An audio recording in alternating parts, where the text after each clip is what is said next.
Yo les gars, c'est coach Tony Montaigne. Alors je suis très content de faire cette vidéo. Oui, content parce que je vais vous dévoiler mon programme secret qui m'a permis de passer de ectomorphe à mesomorphe les gars. Suivez chaque seconde de cette vidéo jusqu'à la fin parce que, à mon humble avis, ça vous apportera quelque chose. Que vous soyez débutant ou intermédiaire, cette vidéo-là vous concerne. Bon, pour les avancer, on se capte sur la 2. Sans plus tarder, let's go.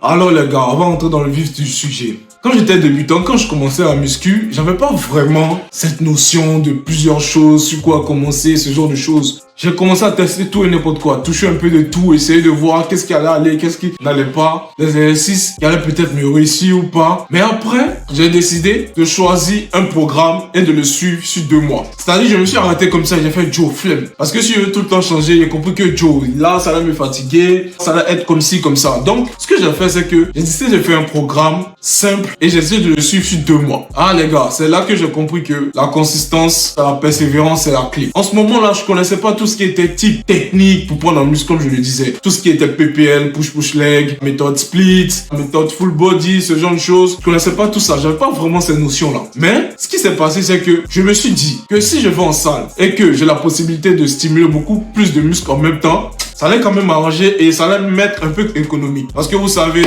voilà, à un moment, il faut trouver de l'argent pour tout le temps aller en salle de gym. Ceux qui disent non, ceux qui vont en salle de gym, non, ils n'ont pas l'argent, ils n'ont pas... Et est-ce que vous connaissez chaque bâchisseur qui prend en masse, qui arrive à se muscler considérablement, qui va en salle du lundi, mercredi, vendredi, etc. Vous connaissez un peu le budget qu'il a à faire? Vous connaissez pas. De toute façon, la musculature, c'est pas pour les vagabonds. Voilà. Donc, revenons-en au programme. Je me suis basé le full body. Parce qu'apparemment, j'avais le goût, je sais pas depuis quel moment là, mais j'avais le goût des exercices polyarticulaires. En ce moment, je savais même pas qu'on appelait ça exercice polyarticulaire. Je vais vous montrer qu'est-ce que je faisais. Attrapez votre cahier, prenez votre stylo et notez les gars. Alors, pour la fréquence de travail, qu'est-ce que je faisais? J'ai décidé d'aller 3 fois dans la semaine. C'est-à-dire, je partais lundi, mercredi et vendredi les gars. Et je partais que la nuit. Parce que je voulais faire l'effet de surprise. Rentrer dans mon coin, me bâtir un corps de rêve et en ressortir. Et les gars, ça a vraiment marché. Continuons. Je commençais mes séances par de l'échauffement. Et en ce temps, je vous dis, j'étais encore débutant. Du coup, échauffer chaque partie du corps, ce genre de choses, j'avais pas cette notion-là. Donc pour moi déjà, si je voulais bien me chauffer, c'était faire un peu de cardio. Et faire un peu de cardio, pas trop. Voilà, c'est-à-dire je faisais du vélo. Je faisais 7 minutes de vélo environ. Voilà, même, j'arrivais pas à 10 minutes. Mais approximativement 5-7 minutes.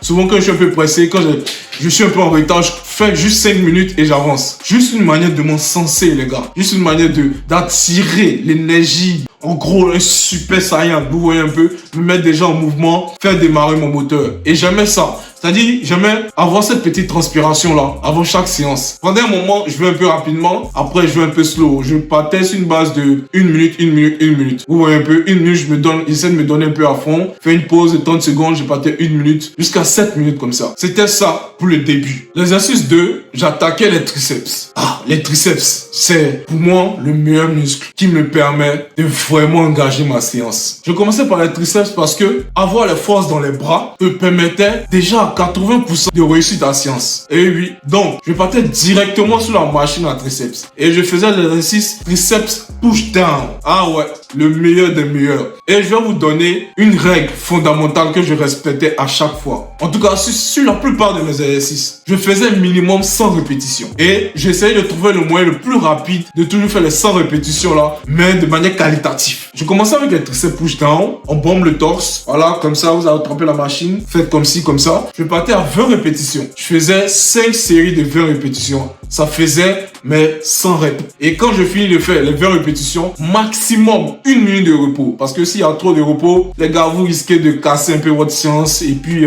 vous allez prendre un peu de froid. C'est pourquoi ne faites pas trop de pauses entre les séances. C'est pas bon. Ça démotive. Ce que vous avez à faire pendant ces 1 minute là, c'est peut-être prendre le téléphone, chronométrer 1 minute. Quand ça arrive, vous verrouillez, vous attaquez la prochaine série. Voilà, ne soyez pas trop distrait en salle. C'est pas bon les gars. C'est un peu un killer de gains. C'est-à-dire, ça peut tuer un peu votre progression. Donc, je faisais mes 5 séries de 20 pour avoir la force. Parce que je vous ai dit dans la précédente vidéo que le triceps déjà faisait les 3 quarts du bras. Et quand j'ai appris ça, j'ai commencé à péter les triceps de partout, les gars. J'ai commencé à travailler mes triceps de balade pour vite remplir mes chemises et mes t-shirts. Très, très vite. Donc, après ça, j'attaquais le développé couché. Et oui, si vous avez déjà la force dans les bras, ça sera plus facile d'attaquer ce genre d'exercice-là. Ne venez jamais, c'est-à-dire vous êtes à froid, vous attaquez directement les développés couchés. Non, ne faites pas ça, les gars. Échauffez-vous, tirez un peu vos triceps parce que c'est de là aussi que vient la force, de la poussée. Les développés couchés aussi, je partais à 5 séries de 15. Souvent à 20. À 20, quand je sais que je vais réduire légèrement le poids. J'ai regardé un peu quelques vidéos, essayé de fouiller un peu partout et j'ai commencé avec du 80 kg. Je prenais mon temps, mais je ne dormais pas aussi sur la science. Voilà, je partais peut-être à 15 reps, je faisais 5 séries. Ah les gars, ça rentrait. Clair, je vais pas vous mentir, ça rentrait. Parce que vous savez que le développé couché stimule les épaules, les triceps, les pecs, même les abdos, ça engage. Déjà, faire ce genre d'exercice polyarticulaire là aide beaucoup à la prise de masse. De toute façon, vous savez. Ensuite, j'attaquais mes prochaines séries en faisant peut-être des pauses de 30 secondes. Vous voyez, 30 secondes à 1 minute max. Au fur et à mesure que j'avançais, je diminuais un peu mon temps de repos juste pour maximiser les efforts. Ah oui, maximiser les efforts. Quand vous partez en salle de gym, ne partez pas pour traîner. Allez travailler comme il se doit, les gars. L'exercice numéro 3 que je faisais juste après le développé couché, c'était de faire le soulevé de terre. Ah les gars, j'adorais faire le soulevé de terre. Vous pouvez calculer aussi la charge en fonction de votre poids. Voilà, c'est des choses que j'ai faites auparavant qui m'ont aidé. Ce que je faisais, je partais là à 7 séries. Mais je faisais tout pour faire 15 reps. 7 séries de 15, les gars. Souvent, quand j'étais fatigué, je m'arrêtais à 5 séries. Mais quand j'étais à mon max d'énergie, je partais à 7 séries. Mais le minimum que je m'imposais, c'était 5 séries de 15. Les soulevés de terre sont aussi des exercices polyarticulaires. Et oui, c'est des exercices qui stimulent plusieurs muscles en même temps. Ça stimule les ischio-jambiers, les cuisses, les trapèzes, du dos, du fessier, des mollets, tout ça. Les gars, c'est la totale. J'aimais cet exercice-là parce que quand je finissais de faire ça, c'était paumé. Parce que pour chaque rep, je maximisais. Les gars, je répète, quand vous partez en salle, allez travailler. Arrêtez d'être sur votre téléphone et tout. Faites ce qu'il y a à faire. Donc les gars, je partais sur du 5 ou 7 séries de 15. Minimum, hein, les gars, minimum 5 séries. Voilà, c'est ce que je me posais. Donc vous voyez que déjà, je mettais assez d'intensité dans mes entraînements. Appliquez-vous. Parce que ce genre d'exercice-là est très risqué aussi. Pour un débutant, si vous connaissez pas bien le mouvement, ça peut être fatal. Vous voyez un peu? Je vous assure que là, en termes d'exercice, moi je suis allé checker comment ça se passait. Aussi quand j'arrivais en salle, parce que j'aimais pas trop poser les questions aux doyens, aux vieux pères. Oui, j'avoue que c'était pas la bonne conduite à tenir.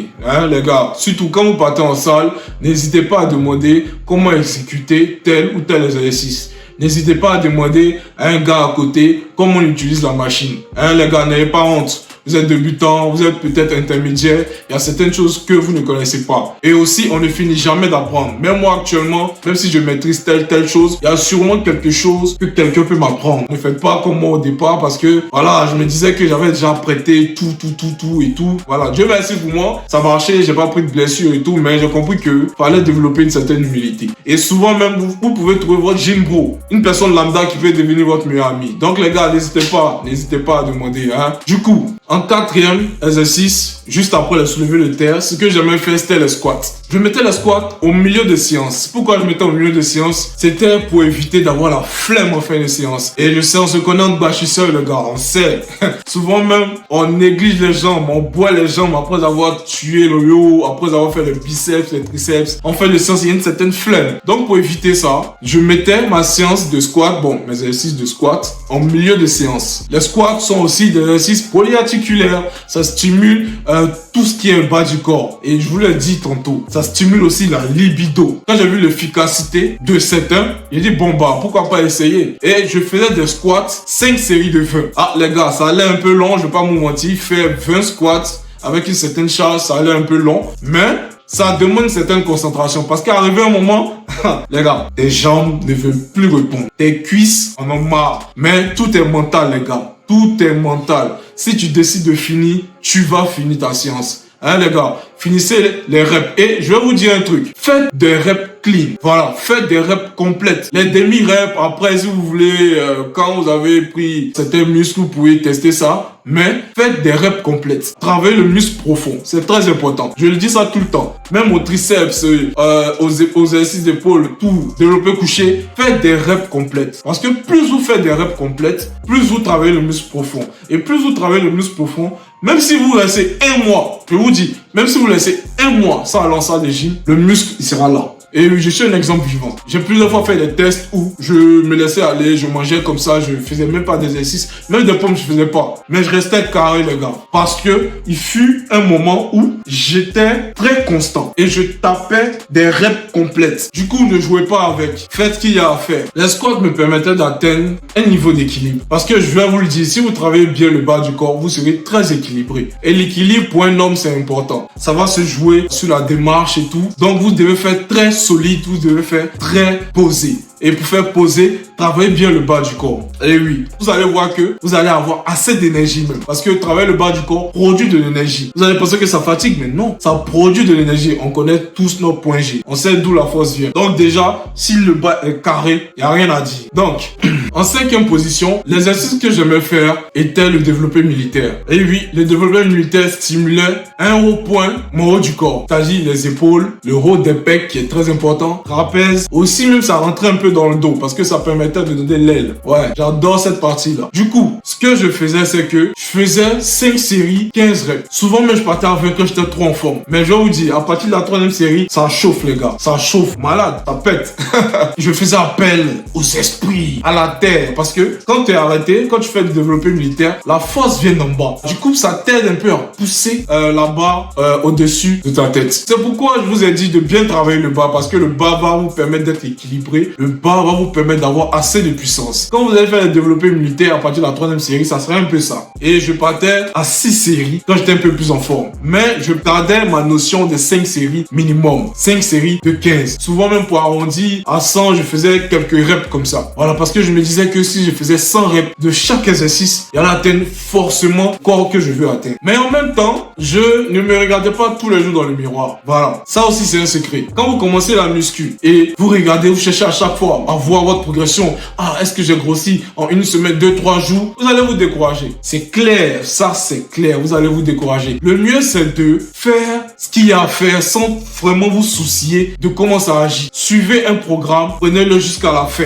Et quand vous allez finir, vous faites votre bilan. Même pendant le cours de votre transformation, ce n'est même pas vous qui allez remarquer ça. Ce sont vos proches. Ils vont vous dire, mais aïe, Joe, qu'est-ce qu'il y a? T'as en train de prendre en bassin, tu as le pec, tu as le muscle et tout, tu vois? Et c'est à ce moment-là que tu réalises que tu avances. C'est mieux que de tout le temps essayer de contrôler, de voir est-ce qu'il y a 1 centimètre de muscle qui a poussé. Vous allez être découragé, les gars. Donc, faites ça. Et n'hésitez surtout pas à aller à fond. Hein, les gars? Vous aurez vos résultats coûte que coûte. Pendant qu'on y est, je vais vous faire un petit bonus. Je vais vous donner l'exercice que je prenais pour substituer souvent les développés militaires. C'était les tractions. Et oui, je faisais souvent les tractions. Mais après avoir fini tout ce planning, ce programme-là, souvent je me retrouvais en fin d'heure, voilà, par rapport à ma séance, par rapport à la salle de gym. La salle de gym soit devait fermer ou voilà quoi. Du coup, quand j'avais pas trop de temps, au lieu de faire le développement militaire, j'attaquais directement les tractions. Les tractions, ce qui est bien, c'est que ça te forge. Les avant-bras, le poignet, que ce soit en supination, en pronation, c'est un excellent exercice pour stimuler la croissance musculaire de votre haut du corps aussi. Du coup, les gars, c'était un peu ça. Si vous avez des questions, rentrez dans mes DM, rentrez dans le groupe Telegram. Voilà, les masques gainers sont disponibles,